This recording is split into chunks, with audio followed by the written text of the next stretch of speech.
The following program is presented by the Far East Broadcasting Company because stories of people living out the gospel with their lives inspire all of us. FEBC, taking Christ to the world through radio and new media. Learn more at FEBC.org. He took me by the hand and said, I'm going to show you what you need to know and learn in order to live with other people, in order to understand their situation, in order to have compassion.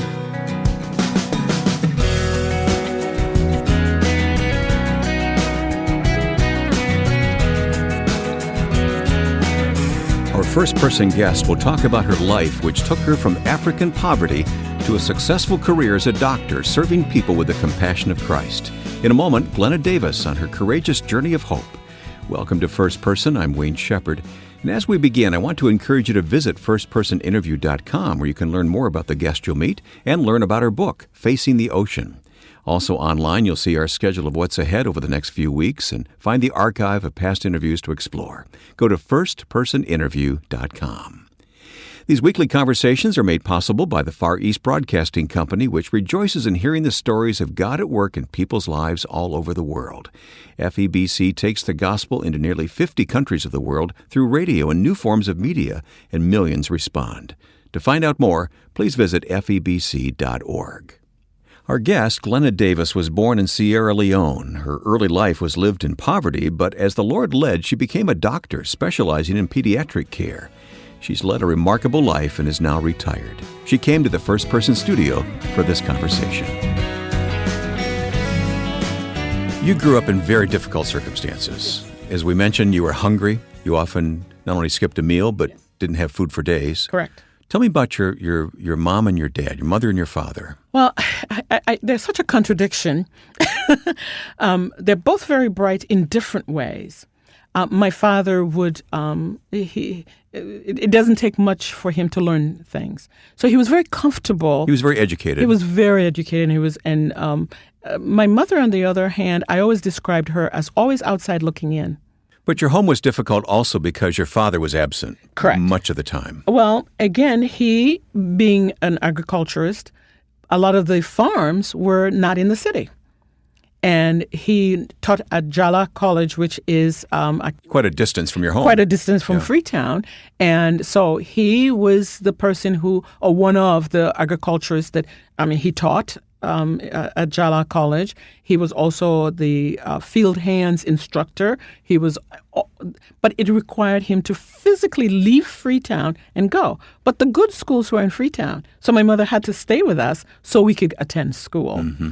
But eventually this led to a estrangement between your mother and father. Very much so. Yeah. So my mother was a housewife, and she stayed with us. And then eventually her mother came to live with us. The structure of that home, since it was communally owned by siblings, there was no one person responsible, so my mother brought her mother to come and live with her. And, of course, to watch us when things got difficult so she could go find a job when there was not enough money in the house. So that's how our grandmother came to live with us. My father would show up unannounced because there was no way to know he was coming if he had business in Freetown. Let's say he had to go to the Minister of Agriculture to present a paper or whatever it is. Of course, he came home. This was his home. He paid the rent where we lived. But you never knew when he was coming and going.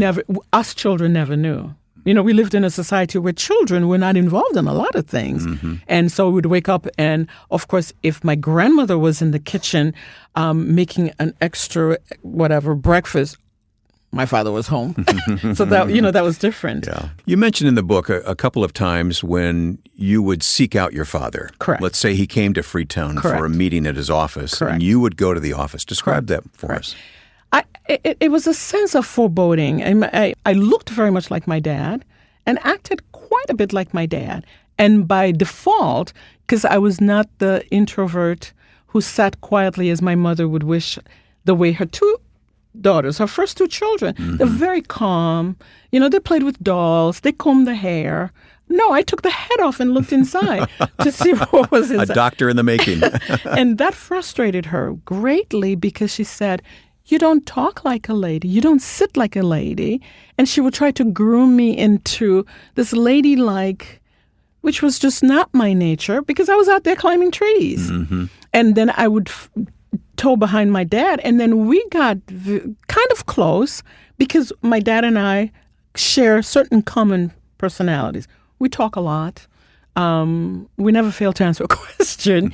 And one of the things that I said to myself waking up one day, sure, whenever he comes, when he leaves them wanting more. That's my dad. Wow. And so that pining for him started very early. But it wasn't as though he deserted the home all at once. It just took longer for him to come. Gradual thing, Gradual. Yeah. And then inside my belly, I would say to myself, I didn't know what divorce meant. I didn't know what abandonment meant, but I just knew I missed him. And if by the time I was old enough, we walked everywhere because everything was within a mile and a half of church was just up the road and around the corner. And the few people who owned cars was one of him. I mean, he was one of those. C48, how can I forget? It's ingrained in my head. That was his license plate on his car. That was his license plate on his car. And so if I saw it, I knew he was in town. That is when he didn't come to our house. And so as their estrangement grew, his excuse was, no, I only came down for one day. I'm returning tonight. So that made sense to my mom. Mm-hmm. But then when his sisters kind of encouraged him, and he would bring a friend to stay overnight at their house. Mm-hmm.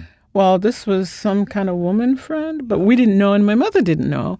And so my only place that I knew to find him, because the Ministry of Agriculture, there's a building. And when they got moved to this, what was back then high rise, I could take the lift. The lift, British, the lift, yes. Uh-huh. And go and wait. But I'm checking. It's that, when children peek around the corner, as a pediatrician, I can see when that query, I can feel that now. I wanted to know that he's still alive. Not that I worried that he died. Is this a figment of my imagination? Why isn't he active in my life? Yeah. So you go to his office to seek him out. That's correct. And it was really quite touching when you write about this in your book because it was a disappointment, wasn't it? Absolutely. Because it was almost that I was bothering him. And I think the worst part was my brother is 10 years younger. He was so proud to have a son because, African men want sons. A lot of cultures want sons. My brother did not know my dad. I was the one that introduced him, and he said, well, which one is he? Oh. I said, the tall one in the middle, because he had this big, I wouldn't say it's a mahogany desk, but this big table, and there were these two men in his office were, stooped and looking at whatever it was on this table. And so when I put the paper in, because if you press the button that you wanted to come in, the green or red light would come on, and it goes green. And I said, Glena. Of course, how many Glenas does he know? And then he pressed the latch, and I could come in. And here's me and Ian, and Ian's saying, which one is it? And I said, the one in the middle. Oh. I was very hard. And again, it was beginning of my reality. Yeah. Because he was quite dismissive, wasn't he? Very much so. Yeah. Because I wasn't invited. He's in the middle of the work day, and I just show up. Well, what do you want? He's paid the rent, which is his job. Well, what more do you want? Was the question I think he was asking in his head. Yeah. So he would just acknowledge me and then say, well, hurry home. If you're late, you'll get in trouble with your mom or your grandmother. And that was that. You tell many other stories in your book about your father, but at the same time, I get a sense that nonetheless, you loved him. Oh, absolutely. As I said, he's the love them and leave them. He always leaves you wanting more because he had a great sense of humor. He was very bright, but he was like a rolling stone that gathered no moss. Mm-hmm. He died alone, sadly. He also had children besides his out of your wedlock. Family, yeah. That's right. You mentioned your mother had what you think was the equivalent of a third-grade education. Yes. And yet you look at her with great love and admiration, and you look to her for wisdom, didn't you? Absolutely. This is a woman, and I describe her in the book as the woman with the black and white. There's no gray in my mom. My grandmother Constance was all gray. Every circumstance could have an explanation, some support, and the option of looking at that experience as to how it came about, how to avoid it in the future, or how to improve on it. Not my mother. Mm-hmm. If you stole the egg, you're a thief, period. There's nothing else to describe, and you must be punished. So I call them my 10 and 2 when you drive. the one that keeps you grounded, if you really search your soul, my mother will tell you the truth. My grandmother will not lie to you, but she'll say, well, he was hungry, as I demonstrated in the book with Joseph, the neighbor. Who stole food. Mm-hmm. Yes. And she would say, but even though he did wrong, he was motivated by the hunger. Where was he supposed to go? How was he supposed to get the food? But here's why he must be punished. Because he forgot that if he could be hungry and he ate all the food or he ruined the food, other people would be hungry. That was the thing that was wrong. Glena, you are living in poverty, I would say, in Sierra Leone. You're a young woman, young girl. Where did the idea ever come to you that you could be a doctor, a medical doctor of all things? Well, a couple of things happened, and I think I tell in the story about the little boy who got bit by a dog. And you jump into action. Yes, but it isn't that we haven't seen other people being bit. Okay. So none of it was so new, but that I knew the blood was too much. You tie something, but I also took a cab, a taxi. I didn't have any money. You hailed a cab to get him to the hospital. To get him, because the hospital was down the road and to the left. To walk there, I would have to carry him. I couldn't carry him. He would die on the way. And I didn't know that either. But again, it was just the taxi was going past. I just put my hand out. We hopped in the taxi. I said, Connaught Hospital, and we went. Okay. But the defining moment was when they thought I was his sister, always a relative, because I brought him to the hospital with a tourniquet on. And they patted me on my head and said, oh, my gosh, you're so good. If it wasn't, all the accolades and whatever. And I thought, and they said, you should be a doctor, or you can be a doctor. And I can't remember the exact words, but that seed got planted. I'm thinking, all right, so then if these doctor people here are telling me this is a great thing to do, I should do more of this. Everybody would think I'm all that. But there was the third part. You gave me a doll. It didn't survive. The heads came off. You had to take it apart. Yeah, the arms will come. I always wanted, and then back then, they used to have this little circular thing that was inserted inside the back of the doll. If you tilted the doll, it cried. And so I wanted to know what made the doll cry. So that's what I was after. So anatomy was always on your mind. Anatomy, all of the, and as I said, the book is really a retrospective view. It's almost like somebody took my hand, and it usually happened at night after I'd slept, that somebody would take me back and walk me through all of these things and put them together. More lessons from the life of Dr. Glena Davies coming up in just a moment on First Person. Stay with us. And there are so many stories of God at work through the Far East Broadcasting Company. We just had to find a way to tell more. Well, Wayne, hearing all these testimonies has absolutely changed my life. And I want to use a podcast to be able to go deeper with some of the real stories that I get to see as the gospel's going out all around the world. And these stories will change your life too. So listen to the new weekly podcast, Until All Have Heard, from FEBC. Listen at Apple Podcasts, Spotify, and other podcast platforms. Or go to febc.org. Our guest is Glena Davies, a retired medical doctor who was born in Sierra Leone. During this time in your life, were you conscious of God? Were you talking to God? Were you... Well, first interaction with God was me coming out the door with a rifle, saying, fix this and now, because you're the powerful God. Oh, I see what you mean. Okay. And charging at him, saying, how could you? I couldn't understand death. If a child died, I couldn't understand. Come on, doesn't it say that he's a loving God? Mm-hmm. That he could, he was my marionette that could fix anything. That was my God. He was the one with the power, but he was also the one with the compassion. So then I learned to say, all right, if I can't yell you into action, I could beg you by kneeling and begging you earnestly to fix it. And that simplicity actually stayed with me until my first patient died. Oh.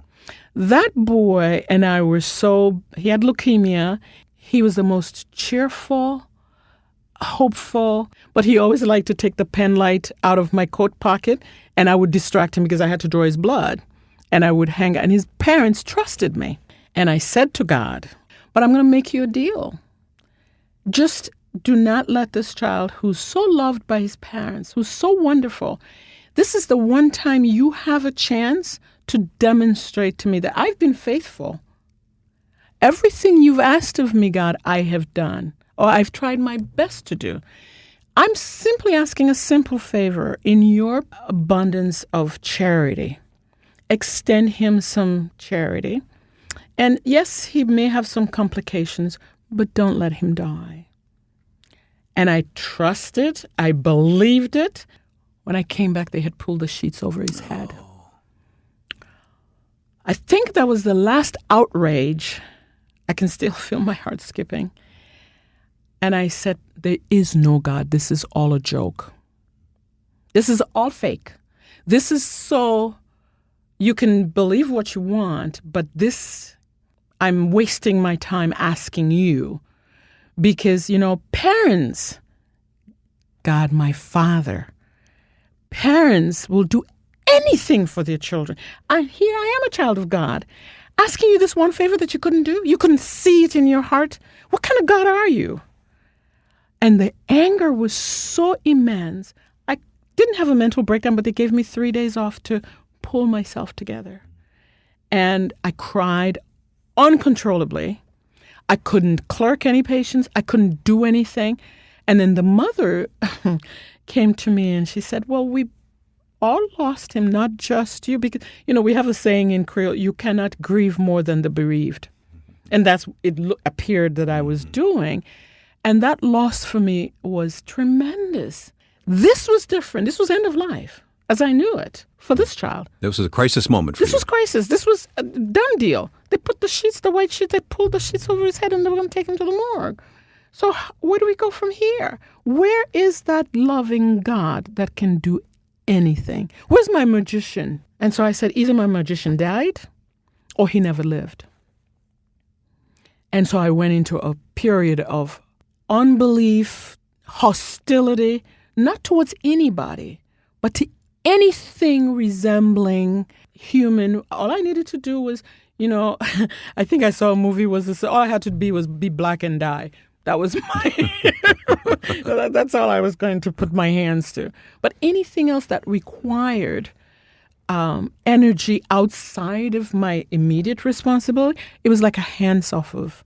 I was very cold inside. Glena, I get the sense from your story that God was patiently waiting for you to work through these issues so that you came to faith. You came to that place of simple faith. I think he dragged me by my nose, kicking and screaming, because I kept saying in fact, just last week I said, God, I don't have any fight left. Do not, the challenges and the landings, I just don't think I have I'm here. I know you're here. And I'll walk wherever. And I saw the string that connected everything, and I said, really? Did we have to go through that path for me to learn this? Couldn't you just... Wasn't there an easier way? I asked him for the blueprint. Okay. I simply said, you could have just given me the blueprint. I could have just read it. I could read. But if you saw it ahead of time... I would have said no. You didn't have enough money to eat more than once a day, or sometimes not at all, even when you were a medical student. So all those stories together have added up to a life now of faith and of gratefulness, I have to assume, on your part, right? Is that how you feel? I think I'm the luckiest person that I know to have been born in the circumstance they found themselves in, because nobody chooses the eggs from which they come, nor the latitude in which they're born. And nobody would choose to grow up where you grew up in poverty. At all. Nobody in their right mind would say, oh yeah, let me go through that. But to come full circle and now to be able to stand and watch others and see what they're going through, and I have plenty. Glena, there are so many stories in your book that we have not touched on whatsoever. There's so many lessons that you learned along the way. It's a great book to gain some wisdom and to understand God and His ways. How do you look at God now at this point in your life, after you've been through this lifetime that you've been through and seen all that you've seen, experienced all these things? How do you view God now? I think He's my greatest teacher. And I think when I always would ask, why are we here? I can't explain heaven and earth. I'm not sure as a scientist that I can explain it away. But I know now that in order to get to wherever it is we go, this has to be some kind of a learning podium. And he was my greatest teacher. And so all of those life lessons, I say, oh my gosh, I must be one of the headstrong pupils that you've had. You really had to knock me upside the head in order for me to learn this lesson, rather than a very simple, giving me a simple blueprint that I could just read and say, oh, so this is how things are. No, he took me by the hand and said, I'm going to show you in this life what you need to know and learn in order to live with other people, in order to understand their situation, in order to have compassion, and so on. The list is quite long in order for me to be the Glena that I am today, but to say to the world, I was given some gifts. How are you going to use it in the story about the man with the talents? Are you just going to bury it and say, oh, well, I'm a cardiothoracic surgeon, and then just walk around, with a kind of a whatever. Air of superiority. Right. Yeah. Or you can get in the trenches and make a difference for somebody who doesn't yet know those lessons that you've learned. That hunger on its own is not necessarily a stick to beat you with. That's the way I felt for a while. I have a love-hate relationship with food. I love to eat. I will grow anything now to eat it. But it's not the end all. It's what sustains us. And so food is a euphemism now for me for different things, that in the course of living this life, that you become your brother's keeper. And always include people so that the word me is not your first word, it's a we. That you care for one another the way God asked us to care for. He asked us to do that. And to make that your number one goal. If you respect other people, the care comes very quickly. You don't just say, oh, well, let's tolerate them. If I say to you, go home to your wife and say, oh, honey, I tolerate you. See how well that works? It's not going to work. But if you say, I want to help you, or how can I help you? Or the we thing. And that for me, I now live in Carolina where I do still practice the we thing. And it's brought me a lot of friends. I'm so glad we had this opportunity to sit down and talk, to get to know you and the miracle that God has worked in your life. God bless you. Thank you. Thank you. Our guest has been Dr. Glena Davies, now retired as a pediatrician, who, as you heard, has led a life of service and sacrifice. We only briefly touched on a few of her many stories today, but there's much more in her book. It's titled Facing the Ocean. We've placed a link to her book at firstpersoninterview.com. These stories of how God leads and provides for people inspire all of us. And if you'd like to hear more first-person interviews, we've archived hundreds of them at firstpersoninterview.com. You can listen online or with our smartphone app, First Person Interview, available free in your app store. A special word of thanks to the Far East Broadcasting Company for assisting in bringing these interviews to you. Many of you have responded to FEBC as a result of First Person, and that is a huge encouragement in bringing you these weekly conversations. FEBC has such great stories. Check out more at febc.org. Now, with thanks to my friend and producer Joe Carlson, I'm Wayne Shepherd, hoping you'll join us again for First Person.